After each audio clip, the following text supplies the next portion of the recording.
Hi guys, welcome back to PBTV, and we're doing something very different today. It's not very often that we jump on the World War II stuff, but we have the MP40 and the MP41 that have changed a little bit in how they function, how they work.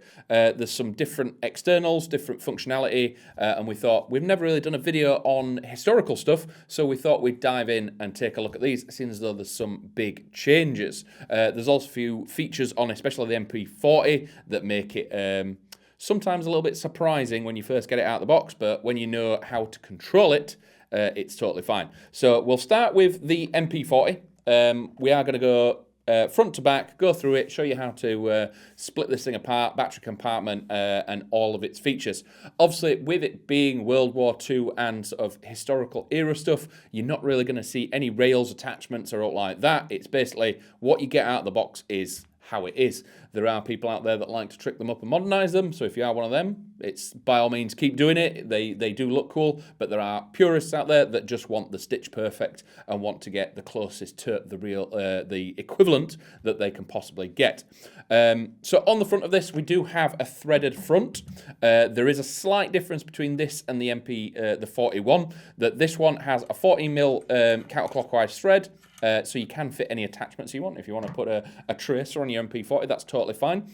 But a quick look at the MP40, there is an extra little piece here. So when you are unscrewing this, there is a 14mm counterclockwise thread under that bit, and there is a 40mm clockwise thread under the adapter at the front. So it's just something to be aware of, that when you're tightening it up, you might over tighten it and it starts undoing again. So make sure it is all fully together when you're trying to set this thing up. So we do have iron sights at the front, and there is the peep sight at the back here, so you can look through it. It is full metal on the upper receiver, including the sling point at the front here, and there is a sling point at the back here, nice and thick and sturdy, so it's not going to go anywhere when you get this thing together. Control-wise, so on the left-hand side here, you can just see a button. That drops out the 55-round, sort of, would call it a low-cap magazine, so you will need a speed loader to throw this thing, to put some BBs in this. And just inherently, normally, when people look at magazines, they see the feed and try and put that to the front of the platform. Again, it's just something to get used to, that it is the opposite way around of this. The actual feed tubes goes towards the back, and it clicks in nice and easy. One of the major differences that has changed is people that have seen the MP40 before will notice that the Airsoft version used to have a selector switch here.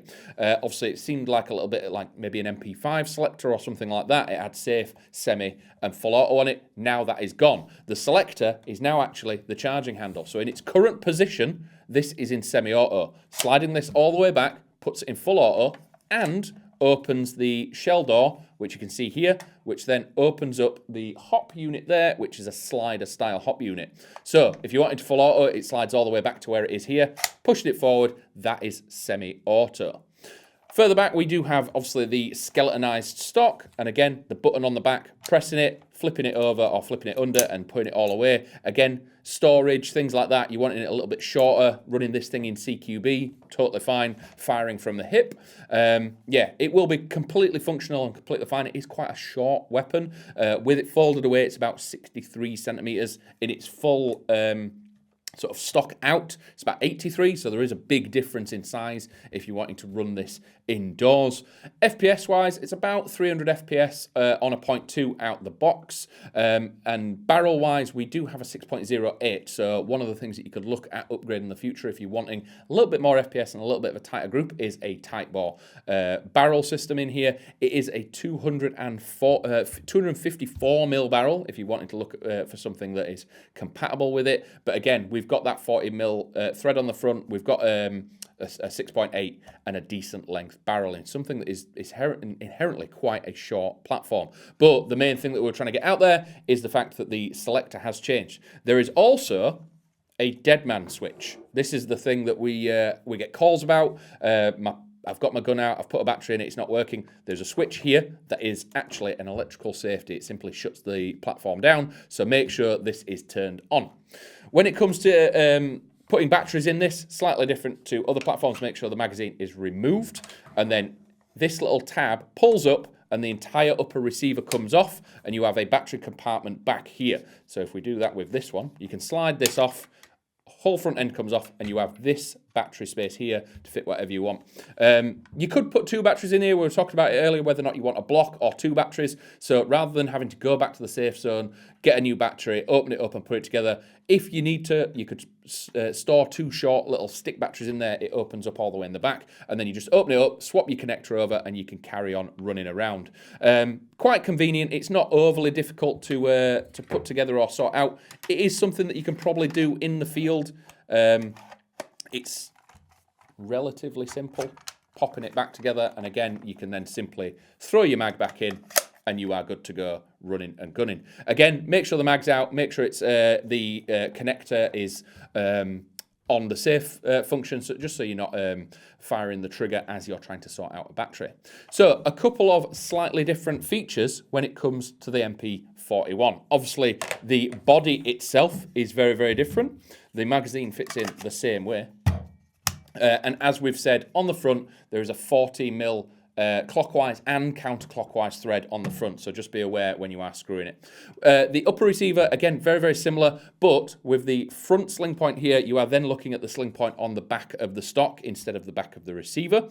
Mag release, identical, so you can press that and it comes back out, but safety-wise, we have an actual button safety, so that's here, clicks through, so that is your safe and semi, but again, we do have, safe and off safe.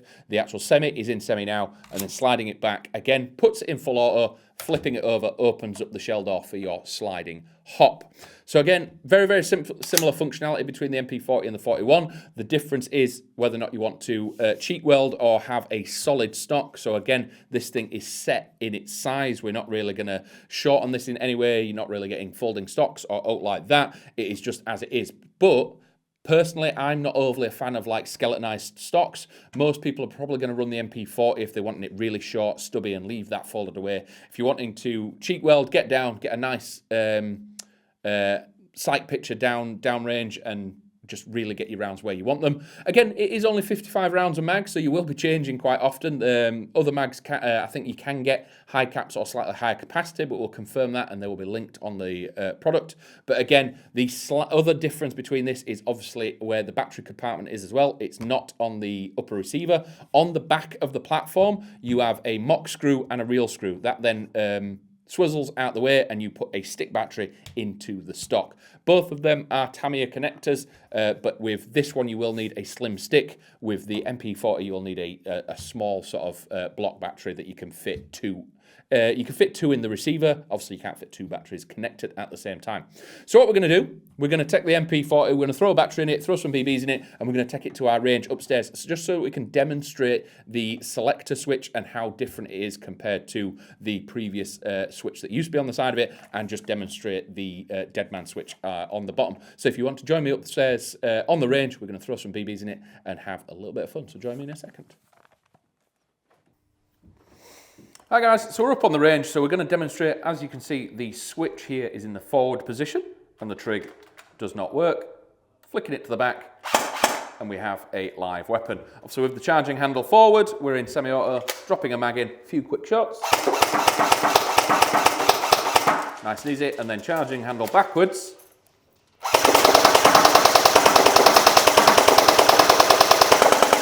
And again, 55 round mag at full auto is going to disappear quite quick, but I think it's going to be a lot of fun on a field. Mag changings are an interesting part of gameplay, and having that low cap gameplay will be a lot of fun. So let us know what you think. Would you run the MP40 or the MP41 with the 2 different options, and would you run it semi or full auto in CQB or outdoors? Let us know down below how you would run these. But if that is everything for today, thank you very much for watching, and I'll catch you in a bit. Bye.